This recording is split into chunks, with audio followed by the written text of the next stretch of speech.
Facebook Pixel Retargeting Campaign. Facebook enables you to put their tracking pixel on your website.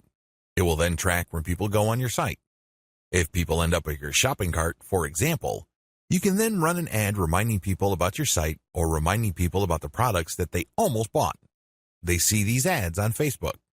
Whatever the case may be, Facebook Pixel Retargeting gives you another bite at the apple. One of the biggest problems with e-commerce is that prospective buyers abandon their shopping carts. A large chunk of these buyers simply decide at the last minute or at some point in the buying process to dump their shopping cart. They don't follow through. This is where the retargeting campaign begins. It's basically a way of reminding people who have already expressed an interest in whatever it is you're offering to come back. If anything, you recycle traffic that you have gotten from Facebook. Another benefit of this technology is that it pulls traffic from Facebook that you did not get from it originally. For example, if you did an independent marketing campaign completely free of Facebook, but you put a Facebook retargeting pixel on your page, when people from that independent campaign, maybe it's a forum promotion or search engine optimization or another social media platform or whatever source, go back to Facebook to check their accounts, your ad will show up. Sounds awesome, right? These are all possible through a Facebook Pixel retargeting campaign. There are 2 steps to it, and it's pretty straightforward. Install Facebook Pixel on your website. The first thing that you need to do is to install the Facebook tracking pixel on your site. To do this, you just go to Facebook's business section and look for their pixels instructions.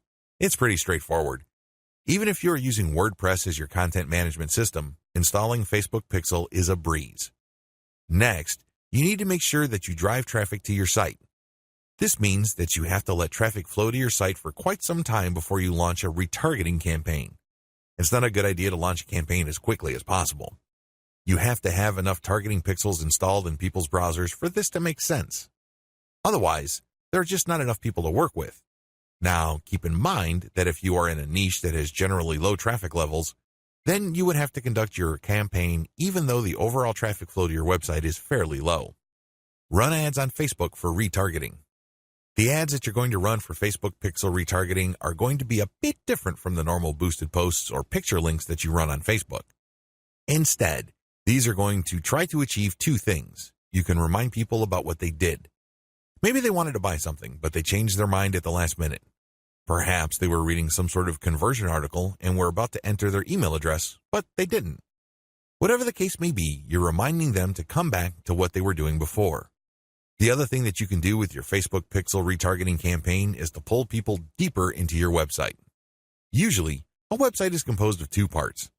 The first layer is the content layer, meaning you're trying to get people to know about the problem, like your particular solution, and eventually trust the solution enough so they can buy.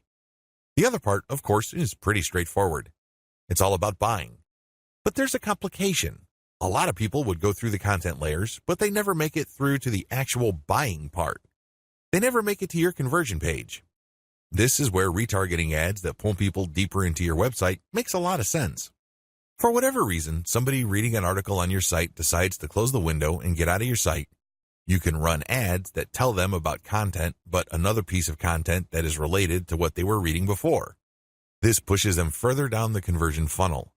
Alternatively, you can run an ad that promotes your conversion page. Basically, what you're saying to the prospect is you've figured out what my website is about, and you have a clear understanding of what I have to offer. Maximizing your results from Facebook Pixel retargeting. I suggest that if you want to maximize the results you get from retargeting, promote your squeeze page. That's right. Promote the page that recruits people to your mailing list. Usually there's some sort of freebie. There's usually some sort of book or booklet that you're giving away so people can enter their email address. Whatever the case may be, push the squeeze page. Don't dump them to your sales page unless, as I have mentioned above, they actually reached your shopping cart or conversion page and changed their minds at the last minute. That's pretty much the only situation where you should retarget showing an ad that goes directly to the conversion page. Other than that, convert them to sign up for your mailing list. It's your mailing list with its many chances at gaining attention, building trust, and gaining credibility, which will actually do the heavy lifting as far as converting that prospect into an actual sale.